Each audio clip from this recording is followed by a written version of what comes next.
Patagonia tiene muchos escenarios, lagos, ríos, arroyos, distintos contextos de pesca.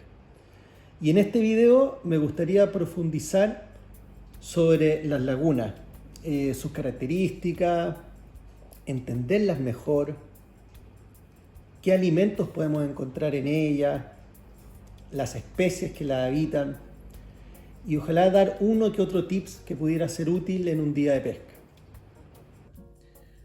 Vamos a partir hablando sobre el alimento de las truchas en una laguna.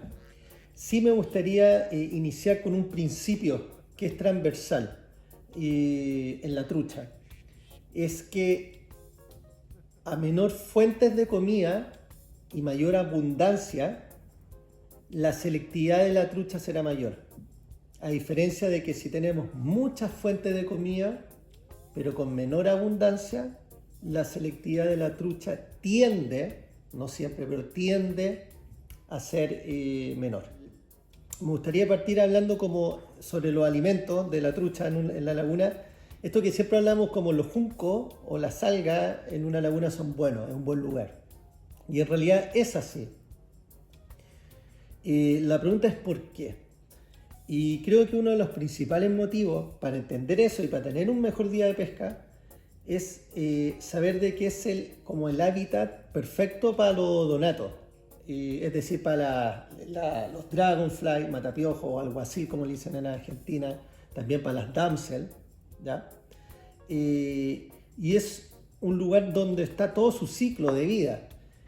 Como ninfa, como sabemos, la ninfa de dragonfly tiene un periodo de vida largo. Estamos hablando de 2, 3 años.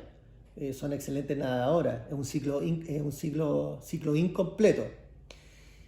Y ese es un primer momento que tenemos que tener súper claro como pescador. Y es un primer momento donde es relevante también en la alimentación de la trucha. Después viene un segundo episodio en la vida del dragon, que si bien tal vez no es lo más relevante en la alimentación de la trucha, sí, para nosotros como pescadores es muy bueno como indicador, que es la eclosión. Estos insectos no eclosionan en la película del agua, sino que emigran hacia las costas o hacia la vegetación. Por eso están los juncos en esta conversación, porque la ninfa de matapiojos sube por la sección sumergida del junco, llega a la sección que está expuesta al aire, y de ahí el insecto adulto se separa de la exuvia, ¿ya? Toma un tiempo donde el insecto, su cuerpo bombea, sus alas agarran cierta rigidez y empieza a volar. Nosotros tenemos que entender la eclosión como el momento para prepararnos de que viene este tercer elemento, o este tercer momento, mejor dicho, que es la oviposición. Y es ahí donde la trucha tiene una constante alimenticia de esta fuente, que es el dragonfly. El matapiojo adulto hace pequeños o sutiles toques en el agua, donde va liberando los huevos, y la trucha no inmediatamente se setea, se podría decir como alimentándose del matapiojo, sino que toma un periodo de tiempo. Por eso la eclosión es bueno como indicador, pero no es inmediato el resultado, ¿ya? Pero ya cuando la trucha agarra como una constante alimenticia desde la eclosión hasta todo el proceso de la oviposición, vamos a empezar a ver con más frecuencia los saltos clásicos de tomadas de un matapiojo, que son saltos ascendentes o descendentes, violentos, no son tomadas sutiles, salvo que otras circunstancias en particular, pero en general esa es la tendencia. Entonces observar eso de inmediatamente, incluso a la distancia, nos hace idealmente decir, ok, voy a agarrar mi alguacil, mi matapiojo de mi caja de mosca y lo voy a usar. Ahora, otro tipo de alimentos son los terrestres, los escarabajos específicamente. Aquí la trucha no está como cazando, en el caso como lo hacía con los odonatos, ¿ya? En adultos, donde prácticamente es un proceso de cacería. Aquí en los terrestres estamos hablando más bien algo como de oportunismo, por algún accidente por el viento, etcétera, pueden caer terrestres en el agua y así alimentarse la trucha. Las tomadas son más sutiles, a diferencia que cuando se están alimentando del matapiojo o de la damsel. Ahora, particularmente yo aquí recomiendo muy clásico el Fatalbear y la Chernobyl Ann, me encanta. En abdomen azul con algo de brillo, el foam puede ser negro, un café oscuro, claro, patitas blancas con pinta negra, anda muy pero muy bien. Es importante siempre el parachute en una laguna o el indicador, porque muchas veces vamos a tener viento o vamos a tener cierta distancia, y como son moscas muchas como atractor, generamos movimiento, la mosca sube y baja constantemente. Entonces es súper importante nunca perderla de vista, porque son esos pequeños detalles donde uno tiene el strike y tiene que clavar bien. ¿Ya? La pesca de la trucha es muy la clavada de la caña, a diferencia de otras. ¿Ya? Ahora, independientemente de estar pescando con matapiojos, con imitaciones de damsel, con algún atractor, es relevante entender de que si no tenemos un buen resultado con una mosca en particular, no necesariamente es porque la mosca no esté funcionando. En muchas ocasiones es nuestro equipo o parte del equipo, un líder, un tipper, por ejemplo.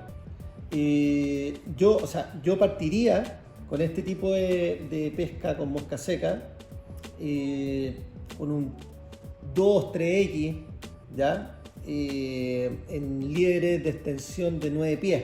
Pero si no tengo un buen resultado y tal vez ya cambié una mosca y tampoco logro un cambio, ¿no es cierto?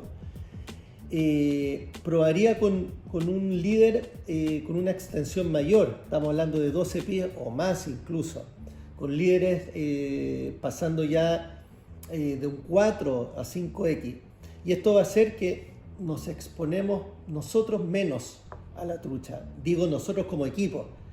Un sol a mediodía vertical en un contexto de no viento, no brisa, el líder, la línea toca el agua y es una vibración, una onda expansiva. Otro alimento presente en una laguna es el puye. El puye es un pez nativo, pequeño, aproximadamente de unos 6 centímetros promedio, no tiene escama y está presente en gran parte de la Patagonia. Ahora, cuando estamos pescando y observamos como si estuvieran empujando el agua desde abajo hacia arriba, es porque las truchas se están alimentando de puyes. Puede ser una o varias simultáneamente en cardúmenes. El puye entra como en un estado de desesperación, digámoslo así, incluso salta fuera del agua porque la trucha lo está persiguiendo. Es una pesca muy entretenida y como concepto, cuando observamos ese tipo de movimiento en el agua, deberíamos pescar con puye. Generalmente yo uso líderes de 9 pies con 1 a 2X y me encanta pescar con línea de flote porque el strike, el pique es mucho más intenso. También hay varias personas que lo hacen con línea de hundimiento. Y los colores que por lo menos acá donde frecuentamos ir funcionan muy bien es el gris, el blanco. También he escuchado a guías y a pescadores que el verde le funciona muy bien. Otra fuente de alimentación vendrían siendo los ratones. Eh, Aquí va a depender mucho, va a depender de la estructura de la laguna. Si vemos mucha vegetación, quilas, arbustos, bosque, cerca de la línea del agua, de la costa de la laguna, es muy probable que en algún momento de la temporada las truchas o ciertas truchas de esa laguna se alimenten de ratones. Generalmente en las horas de poca luz, como iniciando el día o el atardecer, son las más recomendables, pero cuando tienen mucha abundancia de este alimento, uno puede estar pescando con imitaciones de ratón todo el día y con buenos resultados.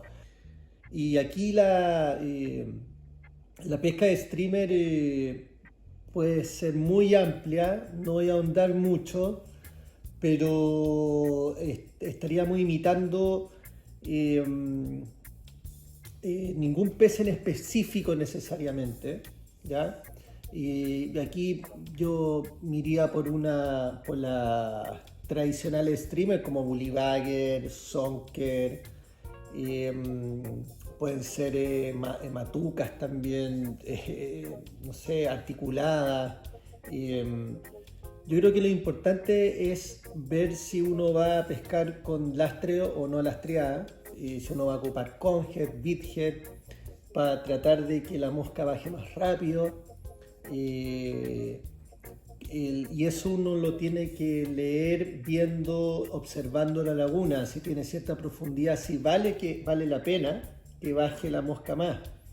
Eh, Ahora, en el tema de los streamers, como alimento, que es como la imitación de un pez amplio, creo que los colores que funcionan bien son los tradicionales también, en el sentido del café, del negro, el verde oliva, blanco también.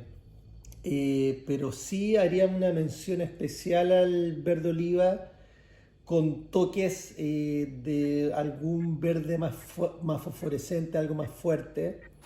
Por ejemplo, usando un chinil más fuerte que el verde oliva tradicional. A mí personalmente me ha dado muy buenos resultados en las lagunas.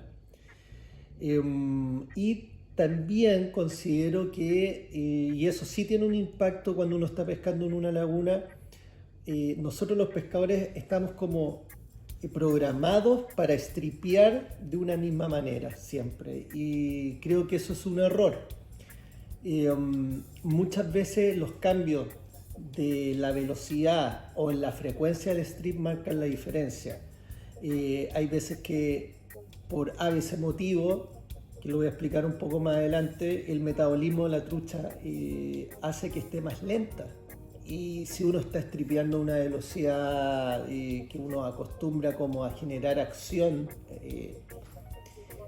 no va a ser la suficiente para que la trucha alcance a ir hacia la mosca, la alcance a provocar, digamos de alguna manera. Entonces, cuando uno está pescando con streamer es bueno variar. Yo creo que eso hace la diferencia, no ser como un robot o hacer la misma secuencia a veces, ¿ya? Creo que ese es el principal como dato que daría.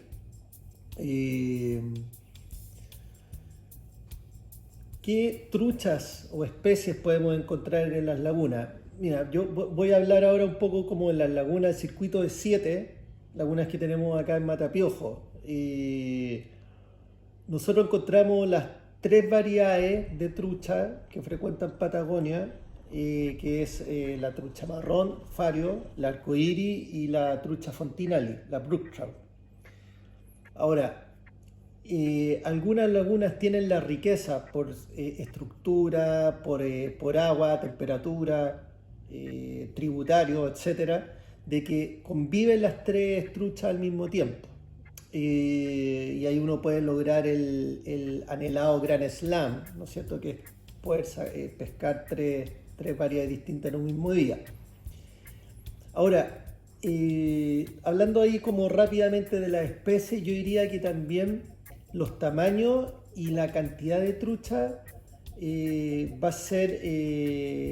va a depender de la alimentación, junto al mismo tiempo la cantidad poblacional de las truchas. A mí me ha pasado, o en este circuito de 7 lagunas que les mencionaba, las lagunas que tienen menos trucha generalmente son las que presentan mayor talla, mayor tamaño. Y las que tienen mucha actividad, mucha población de trucha, generalmente son las lagunas que tienen truchas más pequeñas. Entonces, la laguna es muy marcado, no son cuerpos de agua muy grandes. Si una población X de trucha tiene mucho alimento y son pocas, generalmente van a alcanzar tallas más grandes. Y pasa totalmente lo contrario cuando vemos que puede estar el alimento, pero tiene una carga poblacional tan alta que hace que la relación comida-espacio no sea suficiente para que las truchas logren un mejor tamaño. Es común que entre los pescadores hablemos que las lagunas tienen mejores momentos que otros dentro de una temporada y que esto lo asociamos mucho a la temperatura del agua. Es verdad, la temperatura es vital en la vida de una trucha. Son animales de sangre fría, o mejor dicho, en realidad son ectotermos, o sea, su metabolismo no tiene la capacidad de generar calor propio. Necesita de la temperatura ambiente para desarrollar sus funciones vitales. Ahora, si hablamos de un estándar de temperatura, un límite inferior sería más o menos los 7, 6.5 grados por ahí, y un límite superior estaríamos hablando no más de 23 grados. El rango ideal sería entre los 13 a los 16 grados aproximadamente. Va a depender de cada especie. Y lo que hablo es lo que uno también encuentra en la literatura y algo bien generalizado. Pero ojo, cada lugar es distinto y la trucha tiene la capacidad de adaptarse. Entonces podemos encontrarnos con diferencias. Y la temperatura también juega un rol importante, no solamente en el pez, cómo se relaciona con él, sino que también en el alimento. Los insectos, por ejemplo, tienen hatch que van en relación a los cambios de temperatura. Entonces es una variable muy importante para considerar. Ahora, si respondo a la pregunta, ¿se puede pescar una laguna todo el año? Yo creo que sí, pero la respuesta es depende de cuál. Si uno estandariza la variable de temperatura, cómo influye en el agua, uno más o menos entre primavera, verano y algo de otoño, que es lo normal que una temporada de pesca en Patagonia, podríamos observar como que en la superficie hay una mayor temperatura y en la medida que baja, la temperatura va a ir disminuyendo a una mayor profundidad, ¿ya? Esto igual varía si uno lo compara con invierno, porque la diferencia entre temperatura entre la superficie y el fondo son menores en comparación al clima de verano o la estación de verano. Esta relación que baja la temperatura a una mayor profundidad, también entra la variable del oxígeno.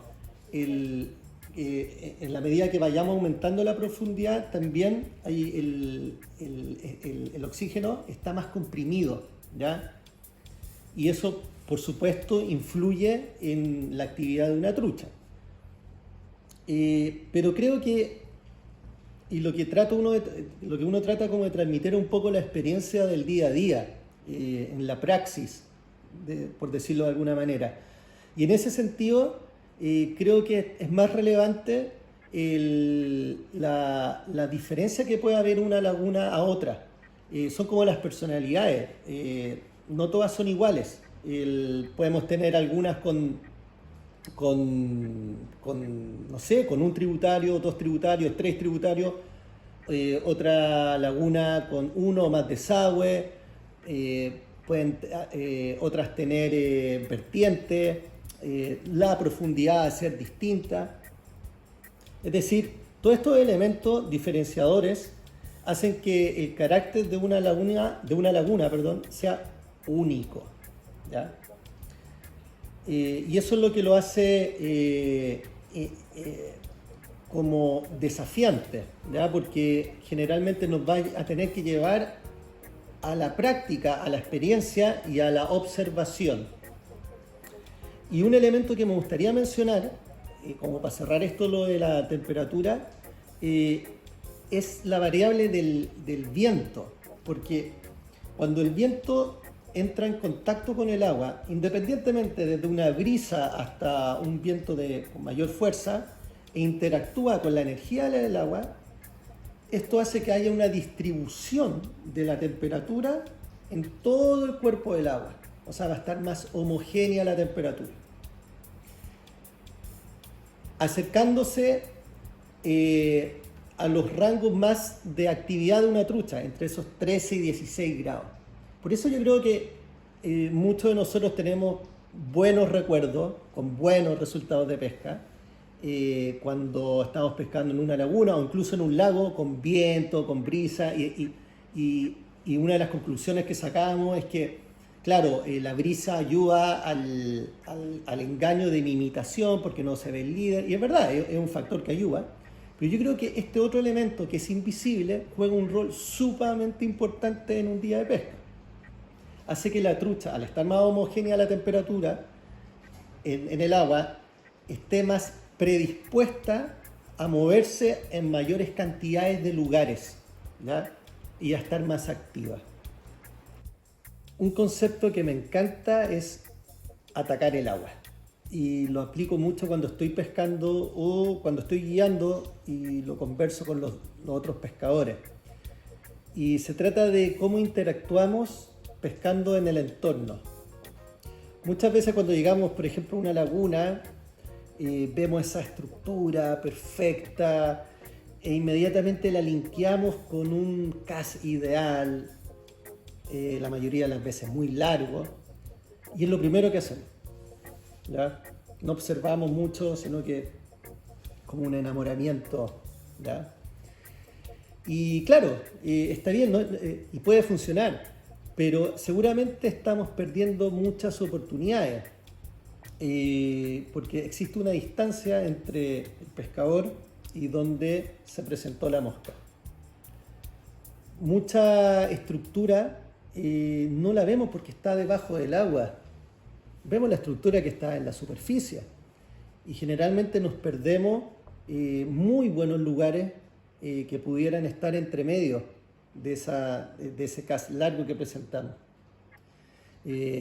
Existe la posibilidad de que hayan truchas en la superficie, que por ABC motivo no vimos, y la podemos asustar con la caída de la línea al exponerla, o al movernos nosotros generamos sombra, movemos el segmento. Todos esos factores nos van quitando oportunidades, ¿ya? Chances de buenos resultados de pesca. Por eso es bien recomendable ir de menos a más, ¿ya? Ir probando una menor distancia e ir terminando con ese objetivo final, ¿ya? Con ese horizonte de estructura, que generalmente que es lo primero que vemos, ¿ya? Y bueno, también cosas que hablé como la alimentación, quiero dejar súper claro que esto está en base a la experiencia que nosotros, yo como guía y los demás guías que estamos en el Matapiojo Lodge, vivimos en la temporada, ¿ya? Y son lugares, como hablábamos, las lagunas o cualquier río, lago, son únicos, ¿ya? Y en el caso del alimento, es el alimento que nosotros observamos, ¿ya? En los lugares que frecuentamos pescar. Noto que Cádiz, posibles pancoras, etcétera. Hay muchos alimentos que no mencioné, no porque no sean importantes o porque no existan, sino porque el lugar donde pescamos generalmente no están presentes. Así que eso, me despido, espero que lo hayan disfrutado. Somos pescadores para pescadores.